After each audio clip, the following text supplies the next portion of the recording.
Shalom semuanya. Puji Tuhan untuk firman hari ini yang terdapat di dalam Wahyu pasal 17 ayat 1 sampai 18 yang akan kita baca dan renungkan bersama di dalam firman hari ini yang dinyatakan bagi kita. Dan sebelum masuk bahkan dari perikop yang paling pertama yang mengatakan tentang penghakiman atas Babel, yang diingatkan bagi kita tentang kisah Babel pada awalnya bermula dari menara yang dibangun oleh manusia yang berpikir bahwa mereka bisa membangun sampai ke Allah di atas langit. Tetapi di situ pun mengingatkan untuk kita pada akhirnya apa yang terjadi, mereka sendiri dikacaukan dari apa yang mereka banggakan, persatuan dari manusia, usaha bersama, tapi dari keinginan daging masing-masing mereka, bukan mendatangkan kesuksesan, melainkan mendatangkan kehancuran, kebingungan di antara mereka dengan hukuman yang Allah berikan, supaya mereka mengingat bahwa mereka hanya manusia dan tidak meninggikan diri saat hanya sementara saja kita ada di dalam dunia ini. Dan itulah yang hendak diingatkan bagi kita. Kita hanya manusia. Dari contoh daripada kisah menara Babel itu saja pun banyak pelajaran, tapi yang terutama diingatkan jangan tinggi hati. Bahkan untuk diri kita sendiri pun bersama saat mendengarkan firman hari ini, bahkan untuk dirinya sendiri pun tetap mengingatkan untuk kita semua, angel hanya Allah di dalam tangan Tuhan. Bukan karena kuat hebatnya angel, bukan juga karena kita semua, kita hanya manusia yang dilayakkan oleh anugerah kasih Bapa Surgawi bagi kita masing-masing. Dan oleh kasih Yesus Kristus kita diberikan kesempatan untuk mengerjakan keselamatan, untuk menjadi anak-anak Allah saat kita mau menjadi yang mengikuti sang anak domba, yang mengikuti gembala yang baik. Dan itulah yang hendak diingatkan untuk kita semua, bahwa kita hanyalah manusia, tapi oleh kasih Bapa kita dilayakkan untuk menerima apa yang dijanjikannya bagi yang bertahan dan setia sampai akhirnya. Maka kiranya dalam peringatan awal ini mengingatkan kita untuk rendah hati selalu, bukan meninggikan diri seakan-akan kita yang bisa, seakan-akan kita yang berusaha maka jadi. Namun dalam perjuangan, apalagi dalam peperangan rohani, adalah kekuatan kita bukan dari hebatnya kita sendiri, namun dari Yesus Kristus saja. Dan itulah yang hendak diingatkan untuk kita semua sebelum masuk di dalam Wahyu pasal 17 ini. Pada dalam pasal 17 menyatakan tentang penghakiman atas Babel. Dari ayat 1 mengatakan, lalu datanglah seorang dari ketujuh malaikat yang membawa ketujuh cawan itu dan berkata kepadaku, mari ke sini. Aku akan menunjukkan kepadamu putusan atas pelacur besar yang duduk di tempat yang banyak airnya. Dan daripada ayat ini saja pun ada yang hendak diingatkan bagi kita semua. Karena daripada perikop mengatakan tentang penghakiman atas Babel. Penghakiman yang bukan dilakukan dari penilaian manusia, namun penghakiman dari Allah yang hidup selama-lamanya, Allah yang maha kuasa, Allah yang maha kudus, Allah yang maha adil di dalam setiap pekerjaan tangannya, apalagi keputusan penghakimannya. Dan penghakiman atas Babel dinyatakan bagi kita dari sisi pandang Allah dalam apa yang diperlihatkan, apa yang dilakukan oleh Babel sang perempuan yang di sini dilambangkan dengan perempuan yang adalah pelacur, ini pelacur besar. Di dalam ayat 1, lalu datanglah seorang dari ketujuh malaikat yang bahkan sebelumnya daripada Wahyu pasal 15 di dalam ayat 1 mengatakan, aku melihat suatu tanda lain di langit besar dan ajaib, 7 malaikat dengan 7 malapetaka terakhir, karena dengan itu berakhirlah murka Allah. 7 malaikat yang diberikan 7 cawan murka Allah ini, mereka telah dikatakan dari sebelum dinyatakan tentang apa yang ditumpahkan dari cawan murka Allah itu ke atas bumi, apa yang ada di dalamnya. Telah dikatakan ke 7 malaikat ini dengan 7 malapetaka, maka bukan bermain-main ketujuh malapetaka yang akan ditumpahkan ke atas bumi, yang akan terjadi sesuai dengan yang Bapa firmankan akan digenapi dalam apa yang ditetapkannya nanti dalam waktunya. Tetapi di situ mengingatkan kita kembali tentang ayat 1 ini, membawa ketujuh cawan itu dan berkata kepada Yohanes, mari ke sini. Aku akan menunjukkan kepadamu putusan atas pelacur besar. Dari kata mari ke sini pun mengingatkan kita tentang sebelumnya, bahkan dari pasal yang awal-awal di dalam yang Tuhan mengingatkan untuk kita semua tentang apa yang Bapa firmankan dalam Yesus Kristus. Ingatkan bagi kita, Tuhan memanggil Yohanes untuk naik ke sini supaya melihat apa yang diperlihatkan oleh Yesus Kristus baginya. Wahyu pasal 4 di dalam ayat 1 mengatakan, kemudian daripada itu aku melihat sesungguhnya sebuah pintu terbuka dari surga, dan suara yang dahulu yang telah kudengar berkata kepadaku seperti bunyi sangkakala. Katanya, naiklah kemari dan aku akan menunjukkan kepadamu apa yang harus terjadi sesudah ini. Mengapa diingatkan daripada Wahyu pasal 4 dengan kaitannya Wahyu pasal 17 ayat 1 dari kata mari ke sini. Mari, naiklah, ajakan bagi Yohanes. Tetapi itulah yang menjadi peringatan untuk kita, karena ajakan ini pun bisa diartikan menjadi perintah, namun juga dalam teman sekerja sepelayanan, di dalam yang diberikan tanggung jawab oleh Allah yang hidup sampai selama-lamanya. Sama seperti Paulus yang mengajak kita untuk berlari maju ke depan, lupakan yang di belakang, apalagi jangan menoleh ke kiri ataupun ke kanan, tetap berlari-lari mengejar apa yang Bapa tetapkan untuk menjadi upah bagi yang setia sampai akhirnya. Dan itulah yang hendak diingatkan untuk kita semua, menjadi ajakan supaya kita melihat kebenaran yang Tuhan kehendaki dinyatakan bagi kita, menjadi ajakan supaya kita melihat bukan dari penghakiman, penilaian manusia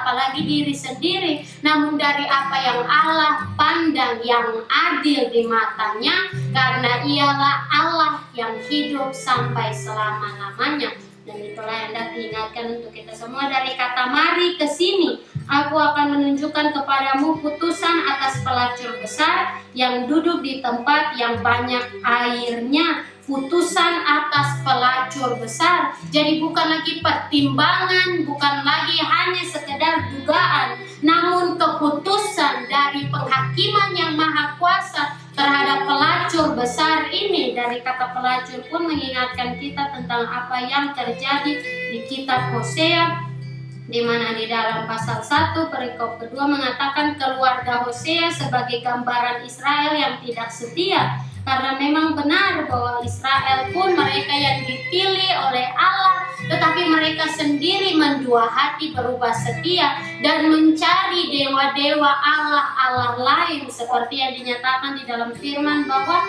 umat Israel menukarkan kemuliaannya dengan hal yang tidak berguna, mengartikan tentang mereka yang menukarkan kesempatan yang ada, waktu yang diberikan, yang seharusnya adalah untuk berada di hadapan tahta karunia, di hadapan Bapa surgawi. Dan bukan sekadar itu saja, tetapi melalui pengenalan akan Yesus Kristus kita mengikuti gembala yang baik, tetapi tidak melakukan semua itu dan lebih menukarkan waktu untuk Tuhan dengan waktu untuk dunia ini. Dan itulah yang hendak diingatkan untuk kita semua. Ajakan daripada malaikat ini kepada Yohanes juga menjadi peringatan bagi kita untuk ajakan Yesus Kristus yang diberikan bagi masing-masing kita, ajakan juru selamat untuk mengikutinya, karena dia lemah lembut, ia sungguh begitu luar biasa kasihnya dinyatakan bagi kita, tidak pernah meninggalkan kita, selalu menyertai. Bahkan di situ di dalam Matius pasal 11 diingatkan bagi kita dari ayat 25 sampai 30 di bawah perikop ajakan juru selamat. Pada waktu itu berkatalah Yesus, aku bersyukur kepadamu Bapa Tuhan langit dan bumi, karena semuanya itu engkau sembunyikan bagi orang bijak dan orang pandai, tetapi engkau nyatakan kepada orang kecil. Dan daripada ini pun mengingatkan kita tentang apa yang terjadi bagi Daniel saat ahli-ahli sihir bahkan juru-juru tenung yang ada di Babel, Nebukadnezar sudah memanggil untuk mengartikan mimpinya yang dia tidak ceritakan terjadi seperti apa. Mereka tidak bisa, tapi Daniel oleh kuasa Allah menyatakan tentang kemuliaan Bapa surgawi, bahwa Allah umat Israel ada, hidup, dan bukan sebentar saja seakan-akan palsu dalam dunia ini, namun ada hidup sampai selamanya. Bukan meminjam kekuatan kuasa dari manusia, mau bergerak saja pun harus butuh pertolongan manusia, tapi oleh kehendaknya terjadi menurut kuasanya. Dan itulah yang diingatkan bagi kita dalam ayat 26 dalam Matius pasal 11 ayat 26, ya Bapa itulah yang berkenan kepadamu, bahwa bukan orang-orang yang bijak, orang-orang yang pandai, mereka meninggikan diri menurut apa yang mereka capai dari dunia ini, dari apa yang dunia tawarkan sekarang ini. Sedangkan dalam ayat-ayat selanjutnya daripada Wahyu pasal 17 pun ada dinyatakan tentang suatu rahasia yang Bapa izinkan dibukakan untuk kita mengingat bahwa Babel ini layak untuk dihukum karena banyak dosa yang terdapat di dalamnya. Dan Babel bukan secara fisik yang ada di dalam dunia ini saja, tetapi bagi mereka yang hidup di dalam kesenangan duniawi dan tetap mau tinggi hati, tetap mau tinggal di dalamnya. Dan dalam ayat selanjutnya daripada Matius pasal 11, semua telah diserahkan kepadaku oleh Bapakku, dan tidak seorang pun mengenal anak selain Bapa, dan tidak seorang pun mengenal Bapa selain anak, dan orang yang kepadanya anak itu berkenan menyatakannya, bahwa anak dan Bapa adalah satu, seperti yang telah difirmankannya adalah ya dan amin. Dan itulah yang diingatkan untuk kita semua selanjutnya. Marilah kepadaku semua yang letih lesu dan berbeban berat, aku akan memberikan kelegaan kepadamu. Berbeban berat ini bukan hanya menyatakan tentang beban hidup kita saja dalam pergumulan yang terjadi saat ini, karena di dalam Ibrani telah diingatkan bagi kita tentang satu beban yang juga penting untuk dinyatakan sebagai pengakuan kita di hadapan Sang Juru Selamat. Ibrani pasal 12 ayat 1, karena kita mempunyai banyak saksi bagaikan awan yang mengelilingi kita, marilah kita menanggalkan semua beban dan dosa yang begitu merintangi kita, beban dosa yang terus-menerus ada, yang membuat hati kita mendua, yang membuat hati kita tidak benar-benar satu di hadapan Bapa, satu dalam arti tertuju hanya kepadanya. Dan dalam ayat selanjutnya kembali pada Matius 11, pikulah kuk yang kupasang. Jadi di situ ajakan yang oleh Juru Selamat ini bukan hanya mengatakan marilah kepadaku semua yang letih lesu dan berbeban berat, tetapi juga pikulah kuk yang kupasang dan belajarlah padaku, karena aku lemah lembut dan rendah hati, dan jiwamu akan mendapat ketenangan. Sebab kuk yang kupasang itu enak dan bebanku pun ringan. Tetapi di situ kembali mengingatkan kita tentang apa yang Tuhan Yesus sudah firmankan sebelumnya di dalam Matius pasal 7 ayat 14, karena sesatlah pintu dan sempitlah jalan yang menuju kepada kehidupan, dan sedikit orang yang mendapatinya.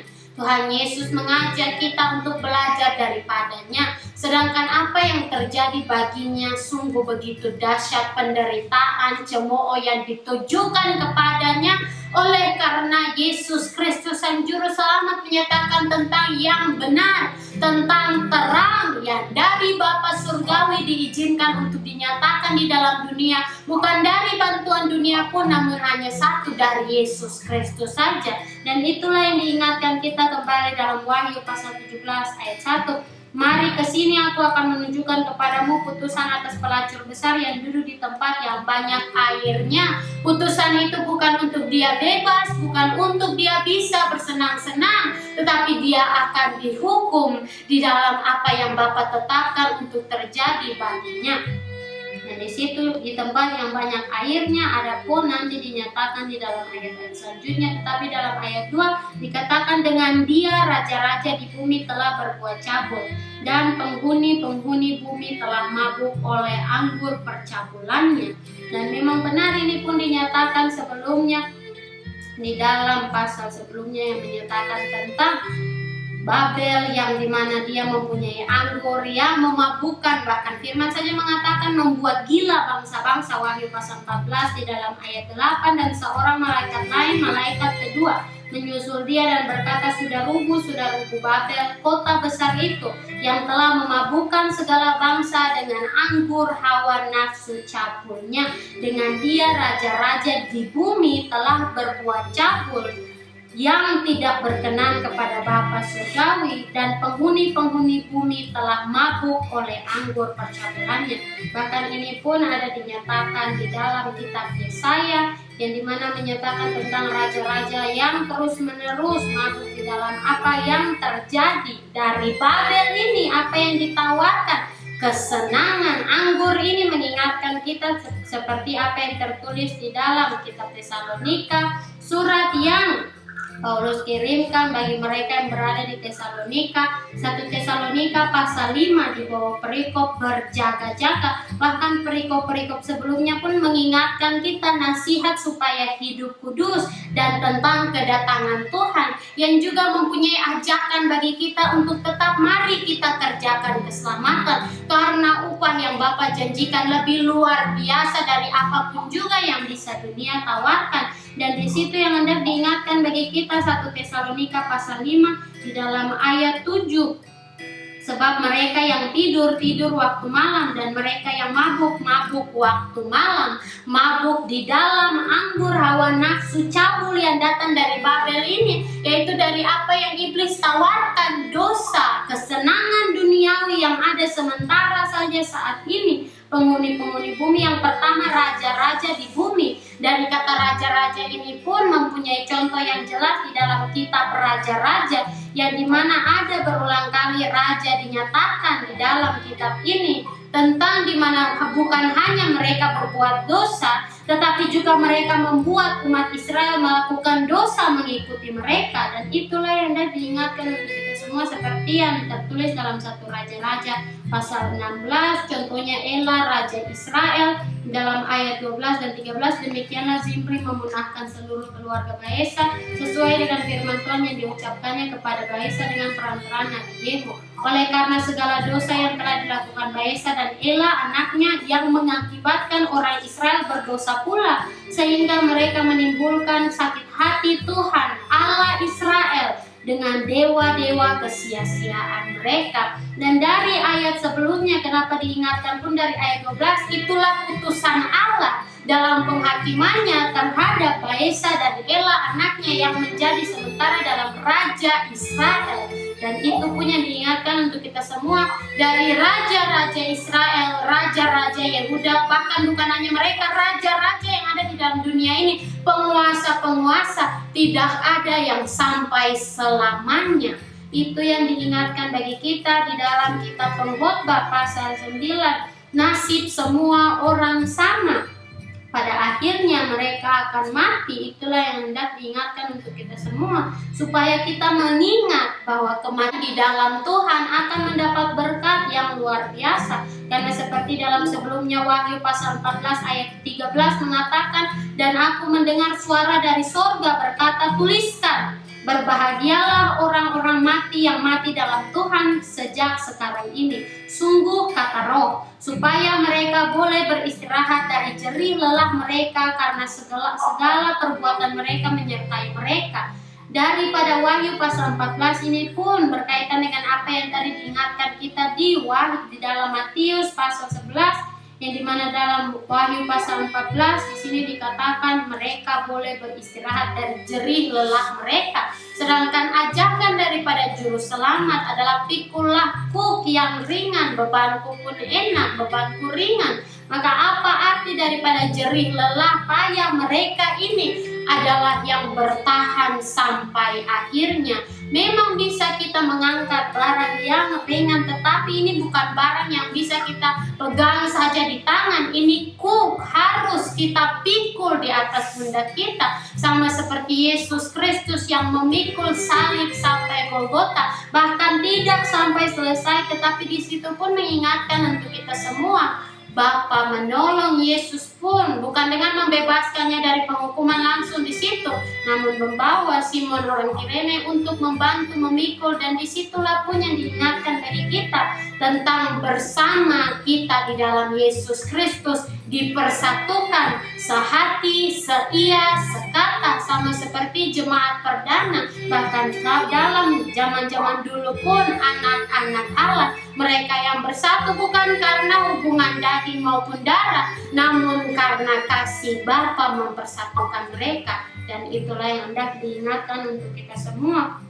tentang yang mati di dalam Tuhan mereka berbahagia. Mati di dalam Tuhan bukan dapat enak-enak saja, namun oleh jerih lelah payah mereka, oleh karena mereka bekerja, oleh karena mereka bertahan sampai akhirnya, bukan sekedar memegang biasa dalam anak-anak gampang saja, tapi mereka berjuang memikul apa yang Bapa percayakan, pertanggungjawabkan kepada mereka, dan mereka pertanggungjawabkan dengan baik dan benar, tidak takut, karena mereka tahu hidup mereka ada di dalam Yesus Kristus yang lama telah mati, dan mereka dilahirkan kembali oleh baptisan Roh Kudus dalam kasih Bapa surgawi dalam nama Yesus Kristus, menjadi bersama teman-teman sekerja sepelayanan, sama seperti Paulus dan Apolos, yang dimana Paulus telah mengingatkan bukan yang penting yang dari siapa firman ini datang, namun kebenaran yang dinyatakan, firman Tuhan yang diberikan, itulah yang penting, itulah yang harus tertanam di dalam hati kita masing-masing. Jelas dengan tegas Paulus menegur yang berada di Korintus, di dalam 1 Korintus pasal 3 perikopnya mengatakan perselisihan. Di situ mengingatkan untuk kita semua, dan aku saudara-saudara pada waktu itu tidak dapat berbicara dengan kamu seperti dengan manusia rohani, tetapi hanya dengan manusia duniawi yang belum dewasa dalam Kristus. Susulah yang kuberikan kepadamu bukanlah makanan keras, sebab kamu belum dapat menerimanya, dan sekarang pun kamu belum dapat menerimanya karena kamu masih manusia duniawi. Sebab jika di antara kamu ada iri hati dan perselisihan, bukankah hal itu menunjukkan bahwa kamu manusia duniawi dan bahwa kamu hidup secara manusiawi? Dan itulah yang diingatkan untuk kita, karena jika yang seorang berkata aku dari golongan Paulus dan yang lain berkata aku dari golongan Apolos, bukankah hal itu menunjukkan bahwa kamu manusia duniawi yang bukan rohani? Jadi apakah Apolos, apakah Paulus? Dan di sini Paulus katakan sangat benar sekali, sungguh berhikmat, karena apa yang dia katakan bukan siapakah Apolos, siapakah Paulus, tapi yang dia katakan apakah. Tidak penting apa yang dikatakan oleh Korintus ini, aku dari golongan Paulus, lebih benar aku karena Paulus lebih duluan, nanti Apolos nanti di lain tempat, di lain waktu. Tetapi itu bukanlah yang penting, apakah Apolos, apakah Paulus, pelayan-pelayan Tuhan yang olehnya kamu menjadi percaya masing-masing menurut jalan yang diberikan Tuhan kepadanya, yaitu dalam perjalanan pelayanan. Tetapi itu bukan berarti mereka melayani dua Tuhan yang berbeda, satu Tuhan beda pelayanan, yang dimana dinyatakan juga di dalam 1 Korintus ini, satu roh untuk satu Allah saja, untuk mempersatukan kita semua, bukan untuk membeda-bedakan, bukan untuk membanding-bandingkan. Itu cara hidup manusia duniawi. Kalau masih ada iri hati dan perselisihan, kalau masih ada marah yang sia-sia saja, yang hal kecil diperbesar karena ada iri, karena ada dendam, karena ada benci, karena ada marah, itu sama saja menunjukkan kita masih manusia duniawi, belum dewasa dalam Kristus. Dan itulah yang dah diingatkan untuk kita semua. Dan dalam ini pun seperti seumpama anggota tubuh di dalam anak kecil, yang pasti ukurannya tidak mungkin seperti orang dewasa, namun disesuaikan dengan ukuran tubuh anak kecil itu. Dan semakin dia bertumbuh, semakin juga bertumbuh bagian tubuhnya. Dan itulah yang diingatkan untuk kita semua, bagi yang belum dewasa di dalam Kristus, bagaimana mau diberikan tanggung jawab yang besar kalau dalam perkara yang kecil saja pun dia tidak setia. Dan itulah yang hendak diingatkan untuk kita semua dalam waktu yang berlalu saat ini pun, yang diingatkan tentang akhir yang Tuhan janjikan ada, ya dan amin. Bagi yang bertahan sampai akhirnya, banyak yang bilang, oh iya kita tinggal kita tinggal mengingat saja terus pengharapan ada di akhir, pengharapan dalam apa yang Bapa janjikan pasti terjadi. Tetapi banyak yang melupakan perjalanan saat ini, perjalanan melalui jalan yang sempit, jalan yang sesat, jalan yang tidak mudah siapapun juga mendapatkannya. Tetapi orang yang benar-benar dipanggil dan dipilihlah yang mendapat kesempatan layak untuk berjalan di dalam jalan menuju kehidupan itu. Dan itulah yang hendak diingatkan untuk kita semua. Dari kata-kata kembali dari ayat 1, mari ke sini, yang mengingatkan untuk kita semua satu di dalam Kristus. Bukan dalam arti secara fisik, namun dalam arti secara rohani. Sehati, seia, sekata untuk melakukan apa yang Bapa Surgawi kehendaki dalam kehidupan kita bersama maupun pribadi masing-masing. Dan di situ diingatkan untuk kita dalam ayat 2, penghuni-penghuni bumi telah mabuk oleh anggur percabulannya. Dan daripada ayat 2 ini berbanding dari apa yang tadi diingatkan bagi kita. Jika tadi diingatkan kita dipersatukan dalam Kristus, satu Allah, satu roh, dalam karunia-karunia pelayanan yang dipercayakan bagi kita dalam bentuk apapun itu juga, sama halnya seperti yang telah diingatkan untuk kita oleh Paulus tadi 1 Korintus pasal 3 di dalam ayat 5. Di situ mengatakan pelayan-pelayan Tuhan yang olehnya kamu menjadi percaya masing-masing menurut jalan yang diberikan Tuhan kepadanya. Jadi bukan pelayan-pelayan ini mereka yang menciptakan, membuat jalan sendiri, namun jalan itu diberikan oleh Tuhan. Dan pelayan-pelayan ini menunjukkan, mengatakan, mengingatkan tentang jalan yang telah Tuhan berikan, yang telah Tuhan tetapkan. Dan itulah yang hendak diingatkan untuk kita semua oleh tuntunan Roh Kudus, seperti yang Paulus katakan dengan jelas, pun menjadi peringatan bagi kita bahwa bukan pentingnya siapa yang memberikan, siapa yang menyatakan, yang lebih hebat, yang lebih pintar, yang lebih terkenal. Karena di situ diingatkan bagi kita 1 Korintus pasal 3 ayat 7, karena itu yang penting bukanlah yang menanam atau yang menyiram, melainkan Allah yang memberi pertumbuhan. Karena apakah gunanya kalau menyiram, kalau menanam, tapi akhirnya tidak ada sama sekali pertumbuhan. Dan itulah mengingatkan kembali bagi pribadi masing-masing kita, buah apa yang telah kita hasilkan untuk menyenangkan hati Bapa Surgawi dalam perjalanan hidup kita masing-masing. Karena dari apa yang diajarkan dalam ayat 2, raja-raja di bumi telah berbuat cabul. Dari penguasa-penguasa, pemimpin-pemimpin itu bukan hanya mengatakan terhadap raja-raja di bumi, mereka yang berkuasa atas suatu daerah atau suatu negara, tetapi juga mengingatkan bagi kita, karena dalam firman dari pun telah dinyatakan tentang para gembala-gembala, bahkan bagi nabi-nabi palsu, mereka yang terus-menerus mencari apa yang hanya membuat mereka untung, padahal itu adalah salah dan dosa di hadapan Bapa.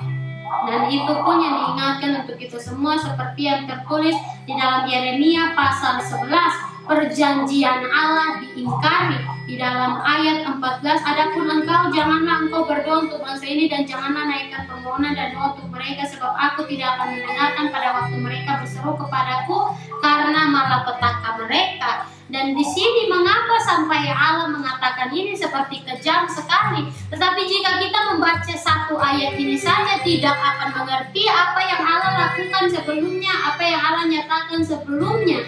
Allah yang berkuasa, bukan manusia yang menentukan jalannya. Bahkan di situ pun diingatkan kita dalam pasal sebelumnya, di dalam ayat 21 sampai 23, sungguh gembala-gembala sudah menjadi bodoh.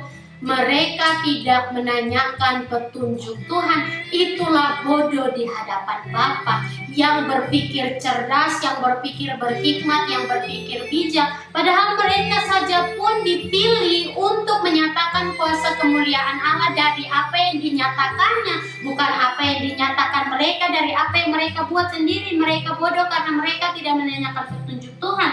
Sebab itu mereka tidak berbahagia dan seluruh binatang gembalaan mereka cerai-berai. Terdengarlah suatu berita, bunyinya kegemparan besar akan datang dari tanah sebelah utara untuk membuat kota-kota Yehuda menjadi sunyi sepi, menjadi tempat persembunyian serigala-serigala. Aku tahu ya Tuhan bahwa manusia tidak berkuasa untuk menentukan jalannya, dan orang yang berjalan tidak berkuasa untuk menetapkan langkahnya. Dan ini benar. Ini kebenaran yang banyak orang tidak mau terima karena dalam pemikiran mereka yang mengikuti anggur nafsu cabul, anggur percabulan dari Babel ini, mengingatkan tentang berpusat pada diri sendiri. Ini kan hidup saya, ini kan kehendak saya, kenapa harus Allah yang tetapkan bagi saya? Tapi inilah kebenarannya. Di situ mengatakan untuk kita semua bahwa manusia tidak berkuasa untuk menentukan jalannya. Jadi bukan kehendak manusia bisa pilih-pilih, hari ini saya mau di jalan sempit, hari ini saya mau di jalan lebar. Tidak, satu kali tetapkan jalan itu untuk berjalan di dalamnya. Tapi kalau mendua hati daripada jalan Tuhan, maka akan menerima penghukuman yang lebih, karena yang sudah tahu yang benar, yang baik di mata Bapa, tapi masih melakukan yang bertentangan daripadanya, akan menerima banyak pukulan, dan bukan pukulan yang dari manusia namun dari Allah yang Maha Adil. Dan di situ selanjutnya orang yang berjalan tidak berkuasa untuk menetapkan langkahnya. Itu membawa kita di dalam apa yang tertulis dalam Mazmur, mengatakan tentang di dalam Mazmur pasal 37, kebahagiaan orang fasik semu. Dalam ayat 23 dan 24, Tuhan menetapkan langkah-langkah orang yang hidupnya berkenan kepadanya. Apabila ia jatuh, tidaklah sampai tergeletak, sebab Tuhan menopang tangannya. Jadi untuk anak-anak Allah, untuk orang-orang kudus, bahkan pelayan-pelayan Tuhan, tidak ada yang berbeda daripada mereka. Mereka semua sama dipanggil di dalam Yesus Kristus dan dalam perjalanan untuk dipilih menjadi yang diselamatkan karena mereka layak mendapatkannya. Di situ mereka semua bukan dari kehendak sendiri, melainkan dari apa yang Allah Tuhan Yesus Kristus tetapkan bagi masing-masing mereka. Dan apa yang di sini diingatkan bagi kita dalam ayat selanjutnya, ayat 24 pun, hajarlah aku ya Tuhan, tetapi dengan selayaknya, jangan dengan murkamu, supaya aku jangan kau binasakan. Dari kata hajar ini membawa kita kepada Wahyu pasal 3 di dalam ayat 19, barang siapa ku kasihi, ia ku tegur dan ku hajar. Sebab itu relakanlah hatimu dan bertobatlah. Itu peringatan yang terus-menerus Tuhan Yesus ingatkan. Seperti yang Paulus katakan pun saat ini bagi Korintus pada waktu itu, dia katakan saat ini masih diberikan susu, belum makanan keras, karena kamu belum bisa, belum dapat untuk melalui semua itu. Makanan keras adalah bagi yang layak mendapatkannya, karena mereka bertumbuh dalam iman kepada Yesus Kristus. Tapi bagi yang masih terus-menerus terperangkap dalam pikiran bermain-main, dan itulah dinyatakan belum dewasa, masih manusia duniawi, karena telah Tuhan Yesus firmankan, kita harus dilahirkan kembali. Dilahirkan kembali tidak mungkin langsung menjadi besar seperti kelahiran manusia seperti biasanya. Di dalam secara normal cara hidup manusia bukan berarti lahir langsung jadi dewasa, tapi harus melalui pertumbuhan. Bukan hanya dari bagian-bagian tubuhnya menjadi besar, namun dari cara pikir, cara melihat dunia, keinginannya, pikirannya, pertimbangan-pertimbangan yang ada di dalam hatinya.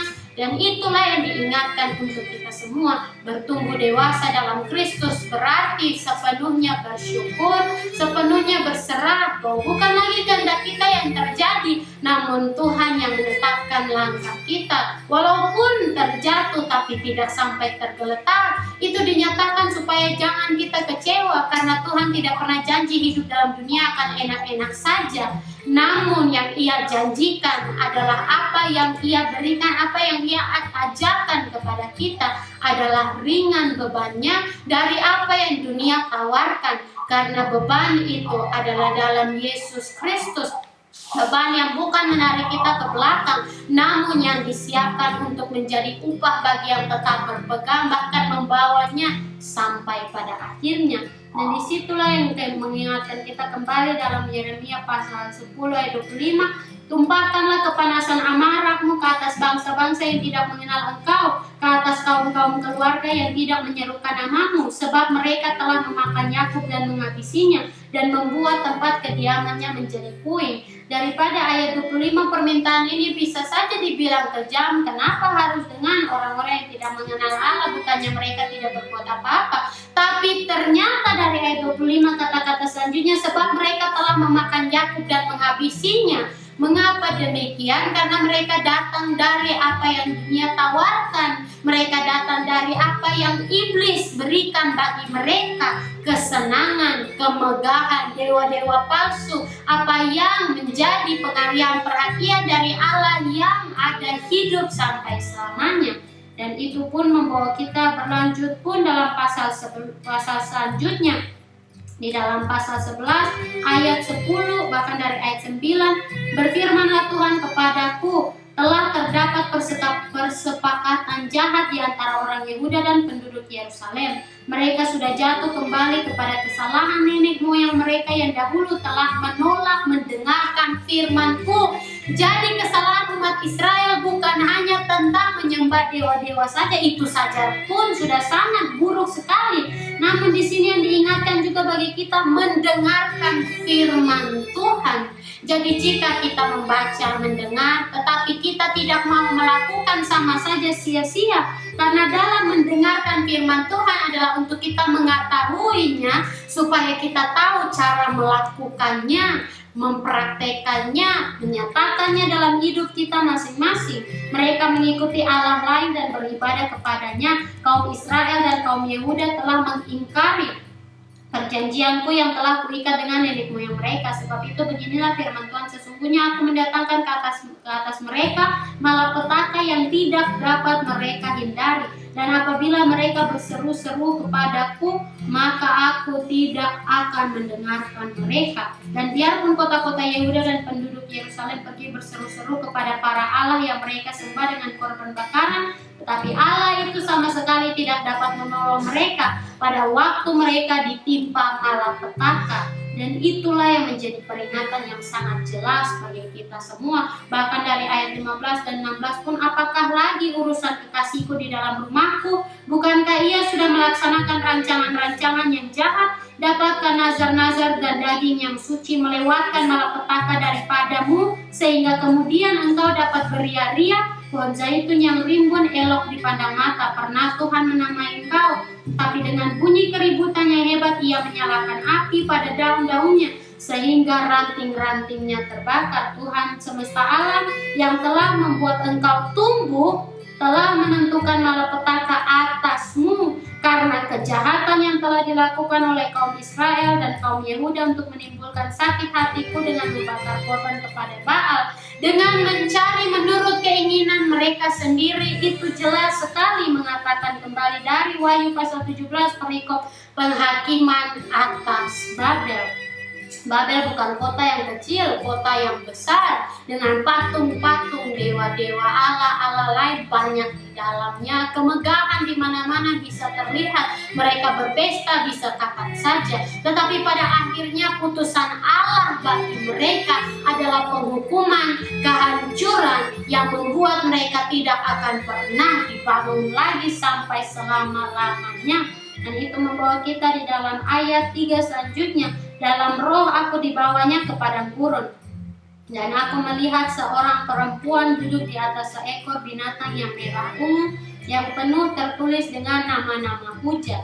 Dan di sini dari kata ke padang gurun saja pun mengingatkan kita tentang apa yang Tuhan Yesus lalui, pencobaan di padang gurun, yang bukan hanya sekedar hal kecil saja, tetapi melalui kata-kata dari iblis yang ditawarkan bagi Tuhan Yesus ini. Lalu datang di dalam Matius pasal 4 ayat 3 dan selanjutnya, lalu datanglah si pencoba itu dan berkata kepadanya, jika engkau anak Allah, perintahkanlah supaya batu-batu ini menjadi roti. Tetapi Yesus menjawab, ada tertulis manusia hidup bukan dari roti saja, tetapi dari setiap firman yang keluar dari mulut Allah. Kemudian iblis membawanya ke kota suci dan menempatkan dia di hubungan bait Allah, lalu berkata kepadanya, "Jika engkau anak Allah, jatuhkanlah dirimu ke bawah, sebab ada tertulis mengenai engkau, ia akan memerintahkan malaikat-malaikatnya dan mereka akan menatang engkau di atas tangannya supaya kakimu jangan terantuk kepada batu."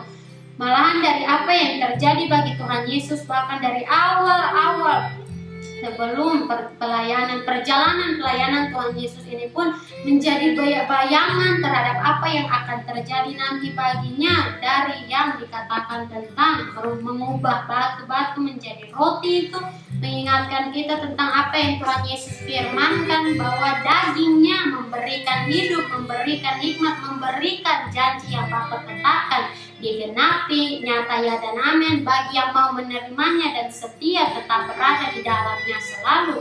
Dan dalam hal ini, jika engkau anak Allah, jatuhkanlah dirimu ke bawah, menjadi bayangan dalam apa yang akan terjadi nanti bagi Tuhan Yesus di kayu salib, di mana orang-orang di sekitar mengatakan, "Kalau memang kamu anak Allah, coba turun ke sini." Bila malaikat-malaikat membantu, menjadi ejekan. Padahal ini tawaran bagi ajakan, tawaran, bahkan pertanyaan iblis juga pun bisa dibilang dari apa yang dikatakan oleh iblis sang pencoba ini. Dan itu pun melambangkan apa yang dikatakan bagi kita dalam pencobaan, penggodaan yang dilakukannya bagi masing-masing kita, dibuat seakan-akan ajakan, tawaran yang indah, padahal itu mengandung ejekan bahwa kamu akan menjadi bodoh kalau kamu menerima apa yang bertentangan dengan Allah, karena kamu menjadikan dirimu musuh terhadap Dia yang hidup sampai selamanya. Iblis semua tahu itu. Iblis tahu, semuanya tahu. Iblis daripada mereka tahu bahwa pada akhirnya mereka akan menerima penghukuman karena mereka layak mendapatkannya, yang bukan adalah upah, namun putusan dari Allah yang menciptakan langit dan bumi serta isinya ini. Dan daripada Matius pasal 4 di dalam ayat 7, apa yang Tuhan Yesus berkata kepadanya, "Ada pula tertulis, janganlah engkau mencobai Tuhan Allahmu." Jadi dalam kita berjalan ikut yang Tuhan mau, bukan kita mencoba-coba, coba ini, coba. Tidak, Tuhan tidak mau mencoba karena berarti kita masih mendua hati. Namun yang Tuhan mau keputusan untuk tetap tinggal di dalamnya dengan rendah hati, dengan tulus, taat, setia melakukan yang Tuhan kehendaki. Dan iblis membawanya pula ke atas gunung yang sangat tinggi dan memperlihatkan kepadanya semua kerajaan dunia dengan kemegahannya, dan berkata kepadanya, "Semua itu akan kuberikan kepadamu." Ini tawaran, "jika engkau sujud menyembah aku." Maka berkatalah Yesus kepadanya, "Enyahlah iblis, sebab ada tertulis, engkau harus menyembah Tuhan Allahmu dan hanya kepada Dia sajalah engkau berbakti." Dan itu saja, tidak lebih, tidak kurang, tetapi jelas menyatakan penolakan Yesus terhadap apa yang iblis tawarkan. Kemegahan dari kerajaan duniawi ini. Dan itulah pun yang diingatkan untuk kita semua tentang padang gurun. Padang gurun yang tidak ada apa-apanya, juga melambangkan di mana iblis bisa dengan mudah menawarkan kepada kita yang enak-enak. Padahal kita dalam perjalanan sudah dibaptis oleh Roh Kudus, dilahirkan kembali menjadi anak-anak Allah di dalam Yesus Kristus. Tetapi bukan berarti janji oleh Bapa Surgawi langsung akan diberikan bagi kita, mati langsung masuk surga. Tidak. Kita masih harus hidup, masih harus melakukan apa yang Bapa kehendaki, masih harus berjalan maju di dalam perlombaan iman yang wajib bagi setiap orang yang percaya kepada Yesus Kristus. Dan itulah yang diingatkan untuk kita. Dibawanya ke padang gurun, dan aku melihat seorang perempuan duduk di atas seekor binatang. Bahkan dari padang gurun ini pun mengingatkan kita tentang dalam sebelumnya, Wahyu pasal 12, perempuan dan naga. Di dalam ayat 6, perempuan itu lari ke padang gurun, di mana telah disediakan suatu tempat baginya oleh Allah, supaya ia dipelihara di situ 1260 hari lamanya. Di padang gurun, bisa saja perempuan ini lari ke dalam kota yang besar, karena kalau memang naga itu datang mau melawannya, dia bisa berlindung di sana. tetapi ia berlari ke padang gurun. Sama halnya seperti Yesus Kristus, bisa saja Tuhan Yesus lalu langsung berjalan ke kota-kota, melayani, menyatakan tentang kerajaan Bapa. Tetapi mengapa Roh membawanya ke padang gurun untuk mengingatkan bagi kita kembali, bahkan sampai umat Israel dulunya, kenapa Allah Bapa izinkan harus melalui padang gurun, bukan satu kali lurus dapat, tapi berputar-putar terus-menerus, agar di situ mengingatkan kita apakah benar-benar kita setia, apakah benar-benar kita tulus dalam mengikuti apa yang Bapa firmankan. Karena perbandingannya dengan Wahyu pasal 17 ayat 3 ini, perempuan ini bukan ada di padang gurun untuk berada di tempat yang Allah sediakan baginya untuk perlindungan, seperti perempuan sebelumnya yang memakai mahkota berhiaskan 12 bintang yang melambangkan umat Israel yang dipilih oleh pilihan kasih karunia pun. Tetapi di sini perempuan ini dibilang tentang Babel, karena di sini dalam ayat 3 ini aku melihat seorang perempuan duduk di atas seekor binatang yang merah ungu, berbeda dengan naga itu yang berwarna merah padam, yang penuh tertulis dengan nama-nama puja. Binatang itu mempunyai 7 kepala dan 10 tanduk, sama dengan apa yang menjadi bentuk naga itu di dalam Wahyu pasal 12 ayat 3. Seekor naga merah padam yang besar, berkepala 7 dan bertanduk 10, dan di atas kepalanya ada 7 mahkota. Tetapi di sini di badan daripada binatang ini mempunyai tertulis dengan nama-nama hujat penuh. Di badannya binatang itu mempunyai 7 kepala dan 10 tanduk. Dan perempuan itu memakai kain ungu dan kain kirmisi.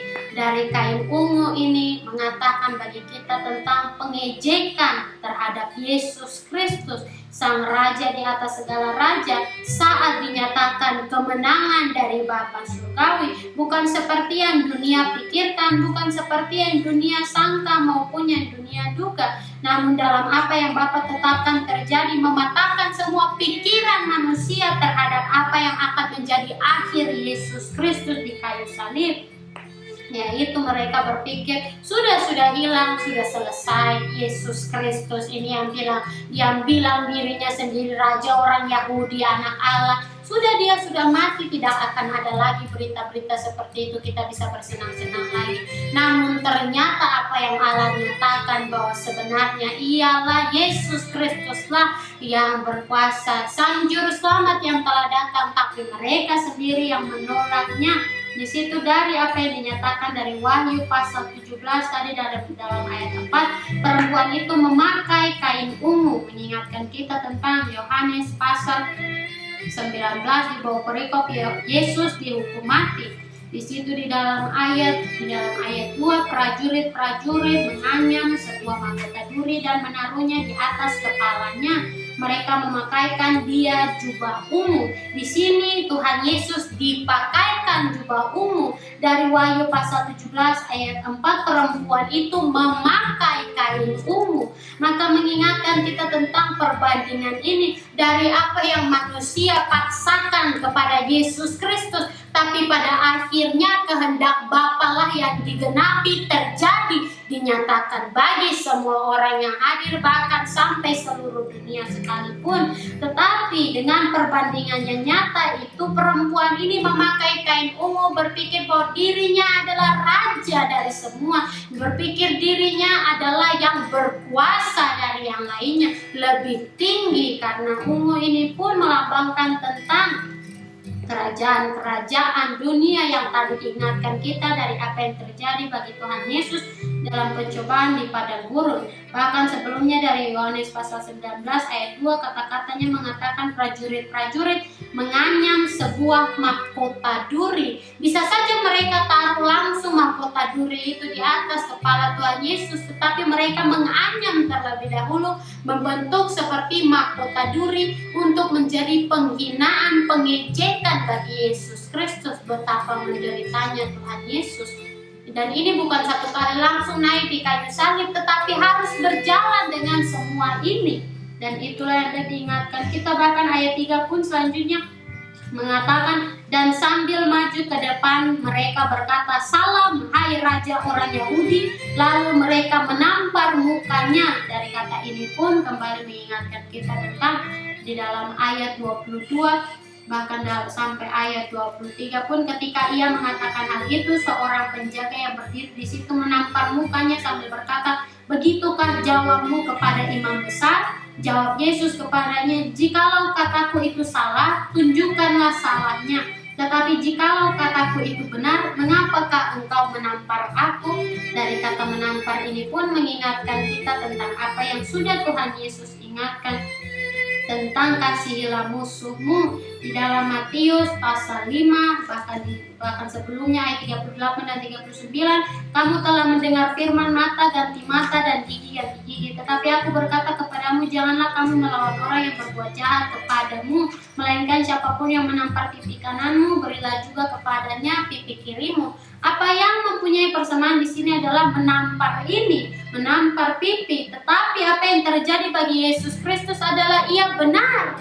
Di dalam perkataannya, "Jikalau kataku itu salah, tunjukkanlah salahnya. Tetapi jikalau kataku itu benar, mengapakah engkau menampar aku?" Maka keberanian untuk memberikan pipi kiri itu ada dalam kita. Tetap melakukan kebenaran, sabar dalam Yesus Kristus. Bukan berarti secara fisik kita pun memberikan pipi kiri kita, tetapi tetap tenang, berdiam diri dan mengampuni, bahkan tetap mengasihi. Karena saat kita hidup dalam kebenaran, hidup kita diubah bukan lagi menurut apa yang kita mau, namun menurut apa yang Bapa tetapkan untuk terjadi dalam kehidupan kita masing-masing. Maka apa yang hendak diingatkan daripada ini? Karena yang dinyatakan bagi kita tadi tentang jubah ungu, di sini dalam Wahyu pasal 17 dikatakan kain ungu. Yohanes pasal 19 ayat 2 mengatakan tentang jubah ungu, tetapi diingatkan kita bahkan sampai menampar muka Yesus Kristus pun yang diingatkan tentang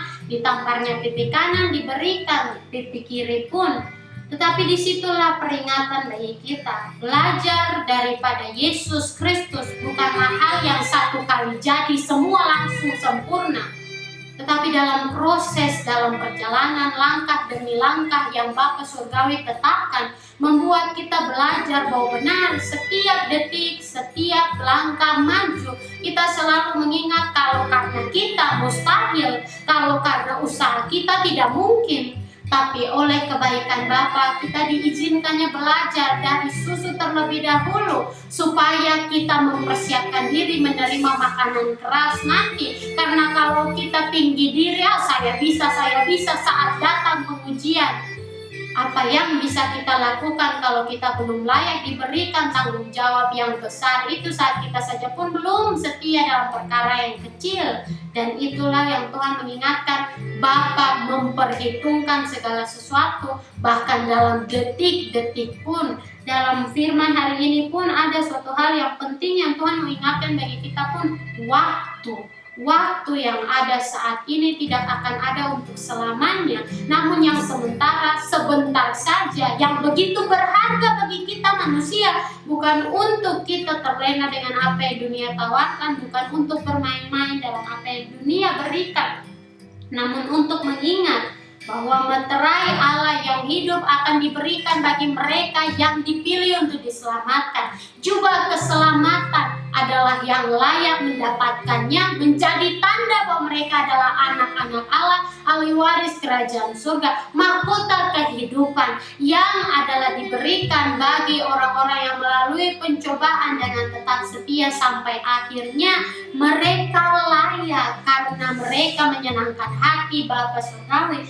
Tapi berbanding dari semua itu, penghakiman atas Babel yang bukan layak untuk menerima upah, namun layak untuk menerima penghukuman yang kekal yang menjadi penghancurannya.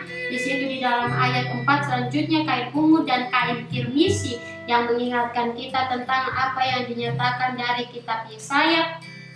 Di situ dinyatakan tentang merah seperti kirmisi, dosamu merah seperti kirmisi di dalam Yesaya pasal 1. Bahkan di situ di bawah perikop, bertobat lebih baik dari mempersembahkan korban. Bahkan dari perikop sebelumnya pun mengatakan pengaduan tentang bangsa yang tidak setia itu, bangsa yang tidak melakukan apa yang Allahnya minta, perintahkan daripada mereka. Dan di situ mengingatkan kita di dalam ayat 18, marilah baiklah kita berperkara firman Tuhan. Sekalipun dosamu merah seperti kirmisi, akan menjadi putih seperti salju. Sekalipun berwarna merah seperti kain kesumba, akan menjadi putih seperti bulu domba. Dan bukan berhenti di situ saja, masih ada selanjutnya. Bukan berhenti sampai di ayat 18 ini lalu sudah enak-enak, tidak. Jika kamu menurut dan mau mendengar, maka kamu akan memakan hasil baik dari negeri itu. Kenapa di situ firman Tuhan tidak mengatakan mendengar terlebih dahulu baru menurut? Agar mengingatkan kita tentang komitmen menjadi pelaku firman, bukan hanya menjadi pendengar saja yang lewat begitu saja. Maka kamu akan memakan hasil baik dari negeri itu, upah bagimu. Tetapi jika kamu melawan dan memberontak, maka kamu akan dimakan oleh pedang. Sungguh Tuhan yang mengucapkannya, maka Tuhan yang akan menggenapinya. Dan itu membawa kita kembali dalam Wahyu pasal 17 ayat 4 ini, di mana kain kirmisi yang dihiasi dengan emas. Sedangkan firman Tuhan mengatakan kain kirmisi yang akan berubah menjadi putih seperti salju, itulah yang melambangkan dosa kita yang ternoda dengan hutang darah, hutang dosa yang turun-temurun tetap ada. Tetapi daripada Babel ini, dia memakainya sebagai kebanggaan karena dia berpikir dosa adalah sumber kesenangan, sumber hiburan baginya, yang dihiasi dengan emas, permata, dan mutiara. Dan di tangannya ada suatu cawan emas penuh dengan segala kekejian dan kenajisan percabulannya, menjadi perbandingan dengan apa yang Allah Bapa tetapkan, 7 cawan murka Allah. Dan itu pun yang diingatkan kita tentang binatang dan perempuan, apa yang dipakainya, apa yang terjadi baginya, sama halnya seperti yang diingatkan bagi kita di dalam apa yang tertulis dalam Wahyu pasal 12, perempuan dan naga. Bahkan sampai selanjutnya pun pasal 13, binatang yang keluar dari dalam laut, binatang yang keluar dari dalam bumi, yang mau untuk membuat seperti ada kemiripan dengan apa yang Allah lakukan, tetapi hanya ternyata ejekan berbanding dari semua apa yang kebenaran yang Allah tetapkan untuk dinyatakan, dibukakan, diberikan bagi manusia kita semua supaya mendengarkannya. Tetapi itulah yang dibuat berbanding supaya melawan Allah, menjadikan mereka yang mendengarkan apa yang Iblis tawarkan ini musuh-musuh terhadap Allah. Dan dalam ayat selanjutnya, dan pada dakinya tertulis suatu nama, suatu rahasia, Babel besar, ibu dari wanita-wanita pelacur dan dari kekejian bumi. Apa arti dari ibu dari wanita-wanita pelacur ini? Bukan secara fisik, bukan secara nyata, tetapi di sini mengingatkan untuk kita semua dari wanita-wanita pelacur, seperti yang firman telah ingatkan terutama dalam perjanjian lama, seperti yang Allah umpamakan di dalam firman-Nya, bahwa bagi umat Israel, bahkan umat Yehuda pun, mereka seakan-akan tentang keluarga Hosea sebagai gambaran Israel yang tidak setia, seperti di dalam kitab Hosea. Bahkan di dalam pasal 2 ayat 1 dan 2 mengingatkan untuk kita, adukanlah ibumu dan adukanlah, sebab dia bukan istriku dan aku ini bukan suaminya. Biarlah dijauhkannya sundalnya dari mukanya dan zinanya dari antara buah dadanya, supaya jangan aku menanggalkan pakaiannya sampai dia telanjang, dan membiarkan dia seperti pada hari dia dilahirkan, membuat dia seperti padang gurun dan membuat dia seperti tanah kering, lalu membiarkan dia mati kehausan. Tentang anak-anaknya aku tidak menyayangi mereka, sebab mereka adalah anak-anak sundal. Nah, di situ bahkan selanjutnya pun, sebab ibu mereka telah menjadi sundal, dia yang mengandung mereka telah berlaku tidak senonoh, sebab dia berkata, aku mau mengikuti para kekasihku yang memberi roti dan air minumku, bulu domba dan kain lenanku, minyak dan minumanku, dan itu berkelanjutan bahkan sampai selanjutnya. Dan itulah yang hendak diingatkan untuk kita. Di sini dikatakan ibu di dalam Wahyu pasal 17 ayat 5, Babel besar, ibu dari wanita-wanita pelacur. Maka mengatakan tentang secara keseluruhan suatu bangsa yang tidak berkenan kepada Bapa pencipta langit dan bumi serta isinya. Kenapa di sini dikatakan tentang wanita, seorang perempuan, dan itu mengingatkan kita kembali tentang kisah Hawa, di mana dia yang tergoda oleh apa yang si ular tua, seperti yang dinyatakan di dalam Wahyu pasal 12 sebelumnya ayat 9. Dan naga besar itu, si ular tua yang disebut iblis atau Satan, yang menyesatkan seluruh dunia, dilemparkan ke bawah, dia dilemparkan ke bumi bersama-sama dengan malaikat-malaikatnya, dan semakin dibuatnya banyak penyesatan terjadi bagi setiap bangsa. Dan itu pun yang diingatkan bagi kita. Tapi puji syukur kepada Bapa Surgawi oleh kasih-Nya yang begitu luar biasa, yang jelas dinyatakan di dalam Wahyu pasal 5 ayat 9. Engkau layak menerima gulungan kitab itu dan membuka meterai-meterainya, karena engkau telah disembelih dan dengan darahmu engkau telah membeli mereka bagi Allah dari tiap-tiap suku dan bahasa dan kaum dan bangsa, dan engkau telah membuat mereka menjadi suatu kerajaan dan menjadi imam-imam bagi Allah kita, dan mereka akan memerintah sebagai raja di bumi. Dan di sini pun Anda diingatkan kembali bagi kita dari ayat 9 tadi. Di situ dikatakan engkau telah memberi mereka bagi Allah dari tiap-tiap suku dan bahasa dan kaum dan bangsa. Memang dipanggil semua, namun yang dipilih adalah lebih sedikit daripada yang dipanggil, karena yang dipilih adalah mereka yang mengerjakan keselamatan, mereka yang melihat bukan dari apa yang Babel tawarkan, melainkan dari apa yang Allah firmankan, yang tidak pernah berubah dari dulu, sekarang, kekal sampai selamanya. Tetapi di sini membawa kita kembali dalam Wahyu pasal 17 ayat 5 berkelanjutan dengan ayat 6. Ibu dari wanita-wanita pelacur dan dari kekejian bumi. Dan aku melihat perempuan itu mabuk oleh darah orang-orang kudus dan darah saksi-saksi Yesus. Dari ayat 6 ini membawa kita kembali kepada yang sebelumnya di dalam meterai kelima dibuka, Wahyu pasal 6, di mana di situ di dalam ayat 9 sampai 11 menyatakan tentang apa yang jiwa-jiwa mereka yang telah dibunuh oleh karena firman Allah dan oleh karena kesaksian yang mereka miliki. Dan mereka berseru dengan suara nyaring, katanya, berapa lamakah lagi, ya penguasa yang kudus dan benar, engkau tidak menghakimi dan tidak membalaskan darah kami kepada mereka yang diam di bumi. Dan ini mempunyai perbandingan yang jelas dengan apa yang dikatakan daripada mereka yang disisa di neraka. Mereka meminta Tuhan kesempatan untuk bertobat, tapi akhirnya sama saja mereka kembali berbuat apa yang tidak berkenan kepada Bapa, menyakiti hatinya, mengejek, menghujat Allah yang memberikan hidup bagi mereka. Tetapi di sini apa yang dikatakan paling pertama oleh orang-orang yang dibunuh oleh karena firman Allah ini, berapa lamakah lagi, ya penguasa yang kudus dan benar. Jadi mereka tidak mempersalahkan Allah tentang apa yang terjadi bagi mereka, namun mereka meminta keadilan untuk penghakiman Bapa lah yang terjadi dan dinyatakan tepat pada waktunya. Dan itulah yang hendak diingatkan untuk kita, karena di dalam ayat 9 sebelumnya dikatakan mereka adalah jiwa-jiwa yang berada di bawah mezbah yang telah dibunuh oleh karena firman Allah. Nah, di situ oleh karena kesaksian yang mereka miliki mempunyai persamaan dengan apa yang dinyatakan dalam Wahyu pasal 17 ayat 6. Aku melihat perempuan itu mabuk oleh darah orang-orang kudus oleh karena firman Allah. Dan di situ darah saksi-saksi Yesus oleh karena kesaksian yang mereka miliki untuk sampai kepada Bapa Surgawi dalam Injil yang kekal Yesus Kristus Sang Juru Selamat.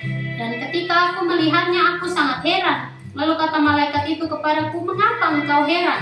Aku akan mengatakan kepadamu rahasia perempuan itu dan rahasia binatang yang memikulnya, binatang yang berkepala 7 dan bertanduk 10 itu.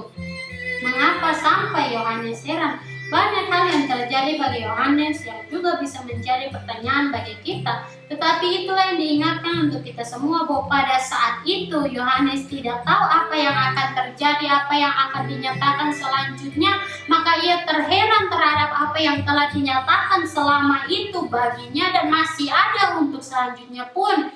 Dan itu kembali mengingatkan bagi kita yang ada saat ini, jika kita melihat ke sekitar kita, di seluruh dunia banyak yang terjadi yang bisa membuat kita heran, kok bisa terjadi seperti itu, kok bisa yang tahun-tahun sebelumnya damai-damai tidak seperti ini, tapi tiba-tiba dalam tahun-tahun belakangan ini langsung menjadi lebih buruk dan lebih buruk lagi. Kok bisa kita terheran, tapi kita mengingat sebagai pengikut Yesus Kristus, terutama yang mendapat mendengar firman Allah, inilah tanda-tanda akhir zaman yang digenapi satu demi satu untuk menjadi peringatan bagi kita semua.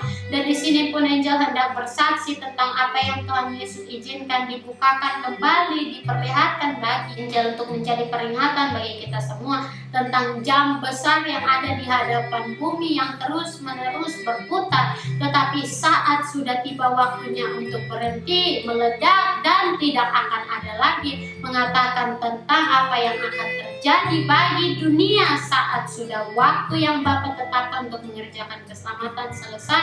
Mengapa Tuhan hendak mengingatkan kita tentang jam yang berputar ini? Karena dalam hidup kita sehari-hari pun Tuhan Yesus mau mengingatkan di dalam firman yang dinyatakannya, anak-anakku, tidakkah kalian dalam beraktivitas setiap hari terus-menerus melihat jam di dalam apa yang berlalu saat kalian beraktivitas itu? Begitupun aku mau kalian mengingat, memang waktu berlalu dengan cepat, tapi berjaga-jagalah karena kalian pun tidak tahu apa yang akan terjadi saat tiba akhirnya nanti dalam waktu yang ditetapkan Bapa Surgawi. Maka tetaplah berjaga-jaga setiap kali kalian melihat jam untuk melihat waktu yang pada saat itu. Ingatlah firmanku ini, berjaga-jagalah dan kerjakanlah keselamatan. Jangan lengah, karena aku akan datang seperti pencuri pada malam hari, dan yang tidak menjaga dirinya untuk tetap tersadar akan terlewatkan daripada penyelamatanku yang akan datang. Dan itulah yang hendak diingatkan kita semua oleh Yesus Kristus di dalam firman-Nya. Waktu berlalu begitu cepat. Kalau kita lihat hari demi hari, pagi tiba malam, tiba pagi, tiba malam lagi, lalu hari besoknya tiba, dan cepat sekali. Tetapi itu bukan berarti apa yang Bapa tetapkan akan ditunda dan tidak akan lagi terjadi, namun akan digenapi tepat pada waktunya. Bahkan di situ pun hendak diingatkan untuk kita semua, waktu yang berlalu tidak akan terasa, tetapi saat kita tersadar, kita akan mengingat perintah Bapa untuk tetap mengerjakan keselamatan. Maka itu pun menjadi ajakan bagi kita, sama seperti yang malaikat ini ingatkan untuk Yohanes, juga untuk menjadi peringatan bagi kita tentang putusan terhadap yang berubah setia daripada Allah. Di situ katanya kembali mengingatkan kita dalam Wahyu pasal 17 ayat 1, mari ke sini, maka marilah kita mengerjakan keselamatan dan tetap mengingat bahwa masing-masing orang bertanggung jawab atas dirinya sendiri. Dan di situ di dalam ayat 8 bahkan sampai selanjutnya mengatakan, malaikat itu mengatakan kepada Yohanes tentang rahasia perempuan itu dan rahasia binatang yang memikulnya, binatang yang berkepala 7 dan bertanduk 10 itu. Dan di sini kata yang dipakai yang memikulnya mengingatkan kita kembali tentang ajakan Sang Juru Selamat. Tetapi ini ajakan dari perempuan ini yang dikatakan tentang ibu dari wanita-wanita pelacur, memberikan anggur percabulan hawa nafsu duniawi yang tidak berkenan kepada Bapa Surgawi. Adapun binatang yang telah kau lihat itu telah ada namun tidak ada, ia akan muncul dari jurang maut dan ia menuju kepada kebinasaan. Dan di sini apa yang dinyatakan, binatang yang telah kau lihat itu yang adalah memikul perempuan ini yang mempunyai 7 kepala dan 10 tanduk. Di sini dikatakan binatang itu telah ada namun tidak ada, ia akan muncul dari jurang maut dan ia menuju kepada kebinasaan. Ini mempunyai perbandingan terhadap apa yang dinyatakan untuk Allah, apa yang dinyatakan untuk apa yang akan terjadi, namun dari apa yang Allah tetapkan. Di dalam Wahyu pasal 4 menyatakannya dengan jelas di dalam ayat 8, Kudus, kudus, kuduslah Tuhan Allah yang Maha Kuasa, yang sudah ada dan yang akan datang. Berbanding dengan itu, apa yang dinyatakan untuk binatang ini yang sudah ada, tetapi namun tidak ada saat ini, ia akan muncul dari jurang maut dan ia menuju kepada kebinasaan. Dan itulah yang diingatkan kita kembali dalam apa yang tertulis dalam binatang yang keluar dari dalam laut, Wahyu pasal 13 sebelumnya. Daripada ayat 3, maka tampaklah kepadaku satu dari kepala-kepalanya seperti kena luka yang membahayakan hidupnya, tetapi luka yang membahayakan hidupnya itu sembuh. Seluruh dunia heran lalu mengikut binatang itu. Dan itu pun yang terjadi daripada ayat 8 ini. Dan mereka yang diam di bumi, yaitu mereka yang tidak tertulis di dalam kitab kehidupan sejak dunia dijadikan, akan heran apabila mereka melihat bahwa binatang itu telah ada namun tidak ada dan akan muncul lagi namun tidak ada saat ini, yang menyamarkan diri untuk berada bersama-sama di tengah-tengah manusia. Itu pun Paulus katakan tidak usah kaget karena iblis pun bisa menyamar sebagai malaikat terang, dan itulah yang terjadi. Namun saat ini tidak ada, tapi yang akan datang nanti muncul dari jurang maut, namun ia akan menuju kepada kebinasaan. Jadi dia keluar dari jurang maut itu bukan untuk berkemenangan, tapi untuk masuk dalam penghukuman yang sudah dari awal ditetapkan bagi binatang ini dan bagi siapa yang mengikutinya. Dan disitulah yang menjadi peringatan yang jelas bagi kita berbanding dengan Allah yang telah ada, yang sekarang ada, dan yang akan datang. Berbanding dengan binatang ini yang telah ada, yaitu dalam bentuk naga sebelumnya, itu si ular tua yang berubah-ubah wujud dan bentuk untuk menipu kita manusia supaya mengikuti apa yang ditawarkannya. Tetapi yang sekarang tidak ada. Apakah maksudnya? Sedangkan sekarang saja pun banyak godaan pencobaan yang terjadi bagi masing-masing manusia. Yang sekarang tidak ada, itu mengingatkan bagi kita tentang apa yang terjadi saat ini. Manusia malas tahu, manusia berpikir akan selamanya, akan seterusnya sampai selamanya akan terjadi begini, senang-senang kita terima terus. Padahal pada akhirnya mereka akan menerima penghukuman yang lebih dahsyat lagi, yang tidak ada sekarang ini, menjadi peringatan bagi kita bahwa saat tiba malapetaka nanti, seperti yang tadi diingatkan untuk kita semua di dalam kitab Yeremia, dalam apa yang Allah firmankan untuk terjadi, bahwa bagi mereka yang mengikuti orang-orang yang mengingkari perjanjian Allah di dalam Yeremia pasal 11 ayat 12, dan biarpun kota-kota Yehuda dan penduduk Yerusalem pergi berseru-seru kepada para Allah yang mereka sembah dengan korban bakaran, tetapi Allah itu sama sekali tidak dapat menolong mereka pada waktu mereka ditimpa malapetaka. Itu sama halnya mengatakan seperti kekayaan dalam dunia tidak akan menolong saat mati, karena tidak akan membawa apapun juga masuk dalam kubur. Dan itulah yang diingatkan untuk kita semua. Singkat dan jelas, dunia tidak bisa menolong kita saat malapetaka datang. Namun dalam Yesus Kristus, dalam Allah yang telah ada, yang ada saat ini untuk memberikan pengharapan bagi kita dan yang akan datang, bukan untuk lagi berkorban namun untuk menyelamatkan. Mengingatkan untuk kita semua mempunyai ajakan dari Dia yang adalah Juru Selamat. Marilah kita belajar daripadanya, karena Ia lemah lembut, rendah hati, Ia berkuasa, tidak pernah berubah dari dulu sampai selamanya. Dan itu ada diingatkan untuk kita semua. Dan apa yang terjadi bagi yang berdiam di bumi ini sama seperti yang dinyatakan untuk tadi binatang yang keluar dari dalam laut. Mereka heran. Mereka heran bahwa di dalam apa yang terjadi bagi binatang yang keluar dari dalam laut, Wahyu pasal 13 ini seluruh dunia heran tentang luka yang membahayakan hidupnya tapi sembuh lalu mengikut binatang itu. Tetapi di sini apa yang terjadi dalam ayat 8, bahwa mereka yang diam di bumi, yaitu mereka yang tidak tertulis di dalam kitab kehidupan sejak dunia dijadikan, maka sudah digenapi apa yang tadi diingatkan bagi kita waktu Tuhan Yesus datang kembali untuk menyelamatkan. Tetapi di situ apa yang dikatakan selanjutnya, akan heran apabila mereka melihat bahwa binatang itu telah ada namun tidak ada dan akan muncul lagi. Yang penting di sini sama halnya seperti yang diingatkan kita, seperti dalam binatang yang keluar dari dalam laut, Wahyu pasal 13, bahkan dalam binatang yang keluar dari dalam bumi, perikop selanjutnya juga dalam pasal 14 dalam pemberitahuan tentang penghakiman. Yang penting di sini ialah akal yang mengandung hikmat, dan bukan hikmat dari dunia, hikmat yang diasah dari apa yang manusia pikirkan, namun dari apa yang dinyatakan oleh Allah, terutama seperti yang dinyatakan jelas di dalam kitab Amsal.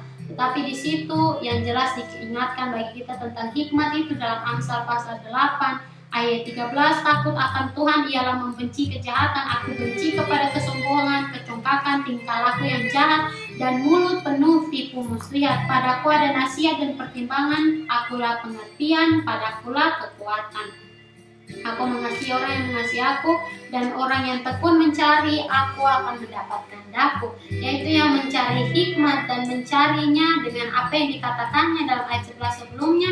Bahkan dari ayat 10 pun, terimalah didikanku lebih dari perak, dan pengetahuan lebih daripada emas pilihan, karena hikmat lebih berharga daripada permata. Apapun yang diinginkan orang tidak dapat menyamainya, karena hikmat ini yang membawa kita dalam pesan untuk tetap mengerjakan keselamatan sesuai dengan yang Bapa telah firmankan di dalam Wahyu pasal 17 ayat 9. Yang penting di sini ialah akal yang mengandung hikmat. Ketujuh kepala itu adalah 7 gunung yang di atasnya perempuan itu duduk.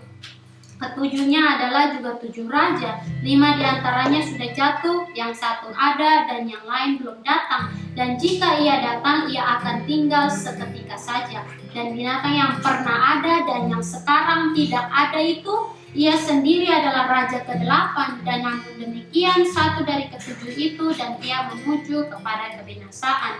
Ketujuh kepala itu adalah 7 gunung yang di atasnya perempuan itu duduk, yang mengingatkan kita tentang perbandingan apa yang tertulis dalam Wahyu pasal 14 ayat 1 di bawah perikop anak domba dan pengikutnya yang ditebusnya. Aku melihat sesungguhnya anak domba berdiri di bukit Sion, dan bersama-sama dengan dia 144.000 orang, dan di dahi mereka tertulis namanya dan nama Bapaknya.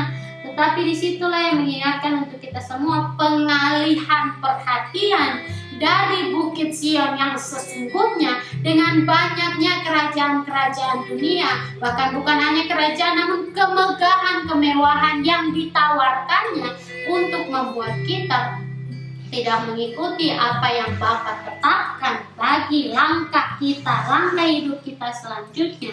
Karena di situ 7 gunung itu, ketujuhnya adalah juga 7 raja. 5 diantaranya sudah jatuh, yang 1 ada dan yang lain belum datang, dan jika ia datang ia akan tinggal seketika saja. Bagaimana kita mau tahu tentang raja-raja ini? Siapakah penguasa-penguasa yang layak untuk dinyatakan tentang raja-raja ini? Tetapi yang hendak diingatkan untuk kita semua, yang penting di sini ialah akal yang mengandung hikmat. Karena raja-raja di dalam dunia ini sungguh begitu banyak. Tetapi bagaimanakah kita tahu tentang penghakiman atas Babel ini? Mengingatkan kita kembali di dalam banyak yang tertulis tentang kisah raja-raja, yang dimana berulang kali lebih banyak tertulis raja-raja yang berbuat jahat di hadapan Tuhan daripada mereka yang berbuat apa yang benar, apa yang berkenan kepada Bapa. Karena di situ sebelumnya di dalam 1 Raja-Raja pasal 15, di situ dikatakan di dalam ayat 3, Abiam hidup dalam segala dosa yang telah dilakukan ayahnya sebelumnya, dan ia tidak dengan sepenuh hati berpaut kepada Tuhan Allahnya seperti Daud moyangnya. Dan di situ selanjutnya Asa Raja Yehuda, ia berbuat apa yang baik, apa yang benar di mata Tuhan seperti Daud bapa leluhurnya. Tetapi selanjutnya beralih daripada Raja Yehuda, mengatakan tentang Raja Israel, Nadab, ia melakukan apa yang jahat di mata Tuhan serta hidup menurut tingkah laku ayahnya dan menurut dosa ayahnya, yang mengakibatkan orang Israel berdosa pula, dan ini berulang dan berulang dan berulang terus menerus. Dan itulah yang mengingatkan untuk kita, bahkan itu pun yang dipesankan di dalam ayat 14 yang nanti pun akan kita bacakan. Tetapi daripada 7 raja-raja ini juga melambangkan tentang 7 hari yang ada di dalam 1 minggu yang kita lalui waktu saat ini. Tetapi dalam kehidupan orang masing-masing yang menganggap apa yang lebih benar, apa yang lebih baik mereka lakukan, yang membuat mereka raja terhadap diri mereka sendiri, yang sedangkan di dalam firman mengingatkan untuk kita seperti tadi dari Wahyu di dalam pasal 5 kitab yang dimeterai dan anak domba. Sang anak domba dengan darahnya telah membeli kita bagi Allah. Jadi bukan untuk diri kita sendiri berkuasa dan memerintahkan seenak kita, namun menurut kehendak Bapa. Maka apa yang hendak diingatkan untuk kita semua daripada ketujuh raja ini, bahkan berkelanjutan sampai pada 10 raja pun, dan ke-10 tanduk yang telah kau lihat itu adalah 10 raja yang belum mulai memerintah, tetapi 1 jam lamanya mereka akan menerima kuasa sebagai raja bersama-sama dengan binatang itu. Mereka seia sekata kekuatan dan kekuasaan mereka berikan kepada binatang itu. Dan memang raja-raja ini banyak, tetapi yang penting di sini dinyatakan tentang waktu. Hanya sebentar saja, seketika lamanya saja. Ia akan tinggal seketika saja, sebentar saja. Bahkan di situ pun 10 raja yang belum mulai memerintah, hanya 1 jam lamanya mereka akan menerima kuasa sebagai raja. Yang menjadi perbandingan dengan banyaknya jam bahkan detik yang dihabiskan oleh manusia dalam apa yang dunia tawarkan. Tetapi pada akhirnya kuasa hebat dunia dalam apa yang mereka membuat dampak hanya sebentar saja.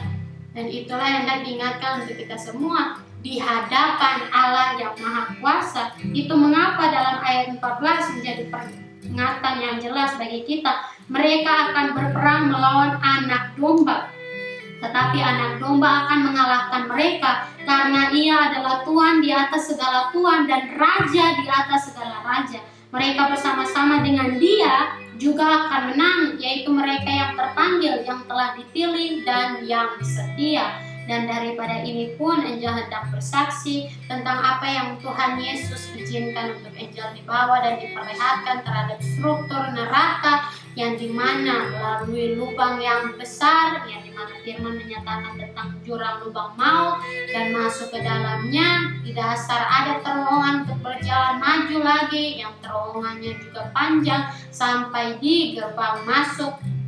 Dan di situ di bagian kiri dan kanan di atas daripada dinding gerbang neraka itu ada 2 tanduk yang dia mengarah menusuk ke dalam. Dan di situ mempunyai arti pun yang Tuhan Yesus ingatkan, kedua tanduk itu melambangkan pengejekan iblis terhadap manusia yang mau mengikuti tawaran mereka, yang mau malas tahu ataupun tidak mau untuk mengakui bahwa dalam hidup mereka yang sebentar itu saja, pada akhirnya hanya ada 2 pilihan: mengikuti jalan lebar yang menuju kepada kebinasaan atau mengikuti jalan sempit yang menuju kepada kehidupan. Namun mereka lebih memilih apa yang memberi kesenangan bagi mereka, apa yang membuat mereka bangga, membuat mereka nikmat dalam hidup mereka yang sementara itu saja.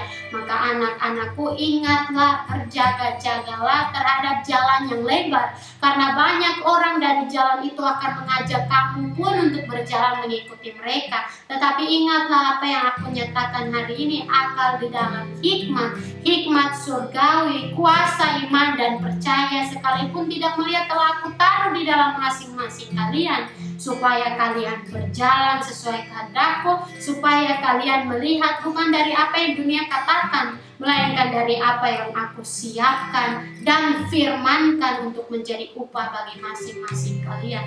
Dan itulah yang hendak menjadi peringatan untuk kita semua. Dari struktur neraka saja pun iblis mempunyai pengejekan bagi manusia yang terus-menerus malas tahu terhadap jalan sempit yang ditaruh Bapa di hadapan kita masing-masing. Disinilah yang dikatakan tentang perbandingan yang nyata itu di dalam ayat 14, yang juga sama seperti yang dinyatakan di dalam kitab Maleakhi. Perbandingannya akan nyata nanti di dalam Maleakhi pasal 3 ayat 18.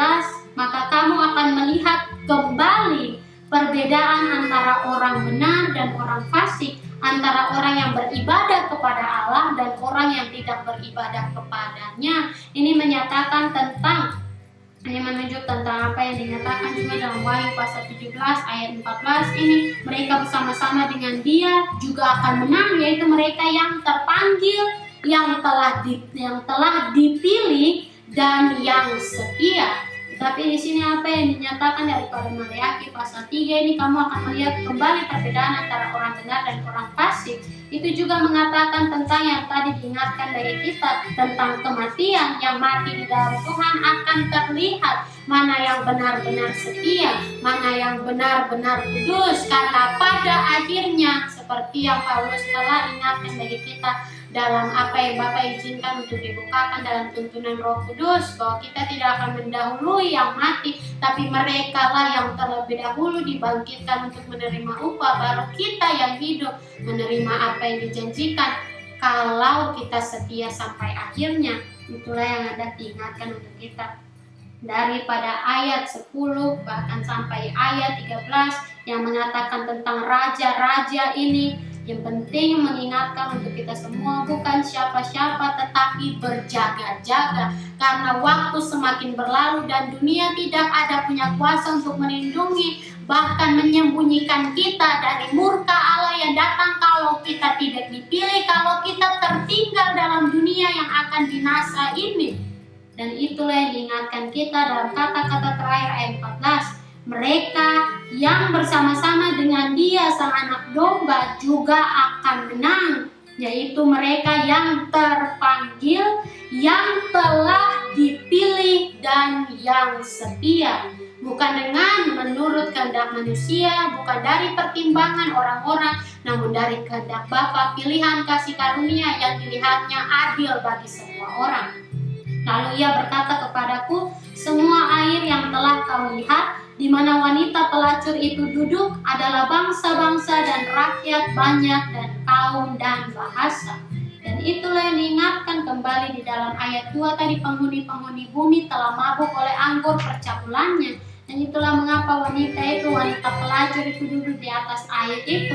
Di sini pun Enja hendak bersaksi tentang apa yang Tuhan Yesus izinkan untuk dibukakan. Tuhan Yesus memperlihatkan tentang laut, yang dimana laut bisa direfleksikan matahari yang ada di atas langit ataupun bulan dan bintang. Tetapi refleksi itu menunjukkan tentang waktu yang semakin berlalu setiap harinya. Namun daripada itu mengingatkan kita tentang laut yang dalam, tetapi di atasnya bisa merefleksikan waktu kapan ada saat ini, tentang adanya bulan di langit ataukah ada matahari yang cerah terang di atasnya.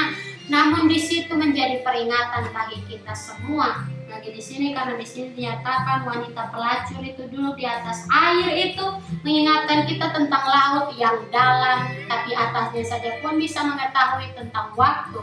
Bagaimana dengan kita masing-masing? Memang kita tidak bisa membaca hati orang-orang, namun refleksi renungan terhadap diri kita sendiri dalam waktu yang berlalu. Apakah kita hanya akan tetap tinggal diam, seakan-akan kita ikut saja orang lain? Kan ada banyak orang yang buat seperti ini. Sedangkan yang Bapa firmankan dalam Yesus Kristus mengingatkan untuk kita semua, itu jalan yang lebar. Banyak orang yang akan mendapatkannya karena sesuai dengan mereka, karena enak di hati mereka, karena nyaman, karena hiburan. Tetapi sedikit yang mendapatkan jalan sempit karena membatasi jalan bebas mereka, membatasi dalam mengingatkan bahwa semua adalah yang Allah Bapa tetapkan. Dan itu bukan hal yang buruk, tetapi hal yang luar biasa, karena yang Bapa tetapkan untuk terjadi bagi masa depan kita terutama adalah untuk yang terbaik. Maka dari laut yang Tuhan perlihatkan mengingatkan kita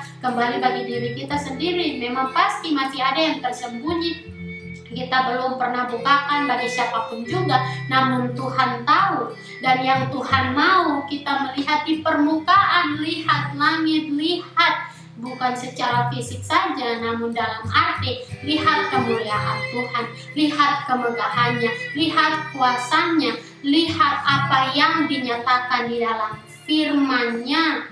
Lebih luar biasa, ada kekal untuk selamanya. Bagi yang mau tetap percaya pasti mendapat upah, tapi yang mau meremehkan, mau yang untuk malas tahu, pasti akan mendapat penghukuman, menjadi yang kalah, bukan sekedar dibiarkan begitu saja, namun menerima penghukuman yang kekal. Dan itulah yang saya ingatkan untuk kita semua, supaya kita mau untuk menjadi yang terpanggil dan termasuk yang dipilih. Kejar itu selagi masih ada waktu saat ini, dalam kita tetap setia berjuang sampai akhirnya, bukan karena kuat hebat kita sendiri, tapi oleh kekuatan dalam Yesus Kristus. Lalu ia berkata kepadaku, semua air yang telah kau lihat, di mana wanita pelacur itu duduk, adalah bangsa-bangsa dan rakyat banyak dan kaum dan bahasa. Dan ke-10 tanduk yang telah kau lihat itu, serta binatang itu akan membenci pelacur itu. Dan mereka akan membuat dia menjadi sunyi dan telanjang, dan mereka akan memakan dagingnya dan membakarnya dengan api. Tanduk-tanduk itu yang diingatkan bagi kita bahkan dari naga itu di dalam Wahyu pasal 12, yang dimana apa yang dibanggakan mereka, seperti juga yang dinyatakan di dalam 1 Yohanes pasal 2 ayat 16, dari keinginan daging, keinginan mata, keangkuhan hidup tidak akan bisa menolong kita saat tiba murka Allah.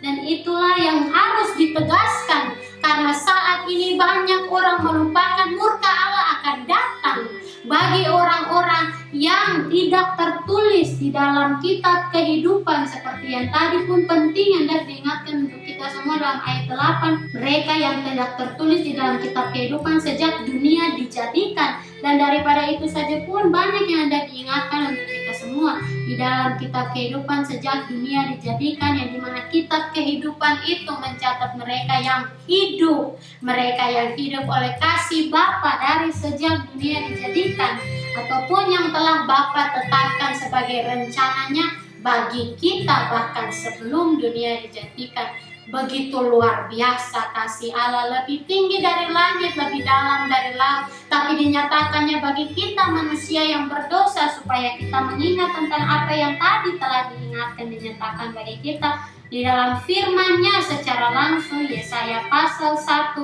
di dalam ayat 18 sampai 20. Sekalipun dosamu merah seperti kirmis, ia akan menjadi putih seperti salju. Sekalipun berwarna merah seperti kain kesumba, akan menjadi putih seperti bulu domba. Kita harus mengakui itu, bahwa dosa kita bernoda seperti itu, supaya kita layak dibersihkan. Karena kita tahu cara berserah, kita tahu apa artinya tulus, apa artinya berserah, apa artinya datang di hadapan Bapa dalam Yesus Kristus. Dan di situ selanjutnya mereka akan memakan dagingnya dan membakarnya dengan api, sebab Allah telah menerangi hati mereka untuk melakukan kehendak-Nya dengan seia sekata, dan untuk memberikan pemerintahan mereka kepada binatang itu sampai segala firman Allah telah digenapi. Jika dinyatakan demikian, apakah berarti orang-orang yang adalah 10 tanduk ini, raja-raja ini, mereka adalah bangsa yang diberkati Allah? Karena di sini dikatakan Allah telah menerangi hati mereka untuk melakukan kehendak-Nya dengan seia sekata. Tetapi daripada ini mengingatkan kita kembali kepada kitab raja-raja. Banyak raja-raja di situ dinyatakan tentang perjalanan hidup mereka, tentang apa yang mereka lakukan. Tetapi disinilah yang diingatkan kita kembali dalam 1 Raja-Raja pasal 16 tadi. Tetapi di dalam ayat 12, bahkan dari ayat 9 sampai pada ayat 12 di situ mengatakan, Zimri pegawainya yang menjadi panglima atas setengah dari pasukan kereta mengadakan persepakatan melawan dia ketika ia minum-minum sampai mabuk di Tirza. Dan di situ mabuk pun mengingatkan kita kembali dari tadi ayat 2 pasal 17, tapi selanjutnya dari ayat 7 mengatakan di rumah Arza yang menjadi kepala istana di Tirza, datanglah Zimri lalu membunuh dia dalam tahun ke-27 zaman Asa Raja Yehuda, dan ia menjadi raja menggantikan dia. Pada waktu ia menjadi raja itu, segera sesudah ia duduk di atas tahtanya, ia membunuh seluruh keluarga Baesa. Tidak ada seorang laki-laki pun daripadanya yang ditinggalkannya hidup, juga kaumnya dan teman-temannya. Demikianlah Zimri memunahkan seluruh keluarga Baesa sesuai dengan firman Tuhan yang diucapkannya kepada Baesa dengan perantaraan Nabi Yehu. Oleh karena segala dosa yang telah dilakukan Baesa dan Ela, anaknya, yang mengakibatkan orang Israel berdosa pula. Dan itu kembali mengingatkan kita, maka apakah arti dan sebab Allah telah menerangi hati mereka untuk melakukan kehendak-Nya. Menerangi hati itu mengingatkan tentang murka Allah yang akan datang dan mereka pun menjadi bagian di dalam apa yang Allah tetapkan untuk terjadi. Contoh lain pun ada pada Firaun, yang dimana Allah telah berfirman terlebih dahulu ia akan mengeraskan hatinya, dan itu yang terjadi berulang-ulang. Kalau demikian, kenapa Allah tidak berfirman ia akan membuka hatinya dan menerima bahwa umat Israel bisa pergi dengan segala kambing dombanya bebas begitu saja? Jika demikian, mereka akan berpikir bahwa umat Israel lah dengan kekuatan mereka yang melakukan pembebasan itu. Tapi dengan kekerasan hati Firaun yang terus-menerus mau menahan umat Israel dan segala kambing domba mereka, menjadikan Allah pemenang di dalam segala sesuatu itu. Jadi bukan berarti manusia membantu di dalam Allah menjadi pemenang. Tidak, Allah memang telah mempunyai kemenangan itu, tetapi supaya kita mengerti bahwa itu oleh pekerjaan tangannya dinyatakan tulah-tulah, memang seperti kejam, memang seperti sulit, tetapi itulah kuasa Allah. Bukan berarti Allah hanya mencari murka saja, tetapi kasihnya lebih luar biasa untuk menjadi teguran dan peringatan bagi yang mau menjadikan diri musuh terhadapnya, bahwa mereka pun tidak akan lepas dari penghukuman, karena ia Allah yang maha penyabar. Tetapi bagi yang menjadikan diri musuh terhadapnya, ia menyimpan dendam, yaitu murkanya yang akan ditumpahkan dalam bentuk malapetaka yang menghancurkan bumi dan segala isinya ini. Nah, disitulah membawa kita di dalam selanjutnya sampai segala firman Allah telah digenapi. Sama halnya seperti yang terjadi bagi Firaun, bisa saja satu kali dia keraskan hati lalu sudah umat Israel pergi, tapi sampai firman Allah digenapi, baru penghukuman bagi Firaun dan yang mengikutinya pun didapatkannya. Jadi apa yang dinyatakan untuk 10 tanduk ini, yaitu kekuasaan daripada raja-raja ini, mereka pun akan mendapatkan penghukuman karena mereka tidak lepas daripada itu, hanya karena sekedar mereka diterangi hati mereka, karena diterangi itu bukan dari terang kehidupan, namun dari terang murka. Dan itulah yang hendak diingatkan untuk kita semua, terang penghukuman. Dan perempuan yang telah kau lihat itu adalah kota besar yang memerintah atas raja-raja di bumi. Jadi dialah yang lebih berkuasa dari atas raja-raja di bumi ini, adalah kota besar yang juga mengatakan tentang yang penghuni di dalamnya, penghuni-penghuni yang ada di dalam kota besar itu. Kota besar ini bukan berkata kepada satu kota saja, namun untuk semua yang hidup dalam kemabukan dosa, yang terus-menerus mencari apa yang salah di mata Bapa. Maka dari firman hari ini, Wahyu pasal 17 ayat 1 sampai 18, ada mengingatkan kita tentang sedikit dari kisah raja-raja, tapi banyaknya raja-raja baik Yehuda, Israel maupun yang ada di seluruh dunia. Menjadi peringatan bagi kita, mereka memerintah pun tidak selamanya. Sementara saja memang ada zaman pemerintahan yang lama, tapi bukankah waktu sudah berlalu sampai detik ini? Melalui semuanya itu, sudah di belakang kita, jangan lagi menoleh ke kiri ataupun ke kanan, tetap kerjakan keselamatan, karena perlindungan dalam Yesus Kristus tetap ada sampai selamanya. Bukan sebentar saja yang Bapa tetapkan untuk terjadi, apalagi rencanakan, namun untuk masa depan kita, supaya kita layak menerima kekekalan yang dijanjikannya. Maka kiranya dalam firman hari ini kembali mengingatkan kita semua terhadap apa yang tadi dalam ayat 14 dinyatakan, mereka bersama-sama dengan Dia, dengan Yesus Kristus anak domba juga akan menang, yaitu mereka yang terpanggil, yang telah dipilih, dan yang setia. Marilah kita berjuang, tetap berlari maju, berusaha untuk menjadi yang dipilih. Bukan berarti kita melupakan yang lain, membenci yang lain, tapi dengan saling mengasihi, dengan apa yang Bapa ajarkan kita lakukan, supaya kita berjalan menurut apa yang ditetapkannya di dalam langkah kita, di dalam jalan hidup kita, semua untuk kebaikan kita, dan kita percaya walaupun tidak melihat upahnya tetapnya, dan amin, saat kita setia sampai akhirnya. Tuhan Yesus Kristus memberkati kita semua sampai waktu Tuhan Yesus datang kembali ke dunia untuk yang kedua kali. Amin.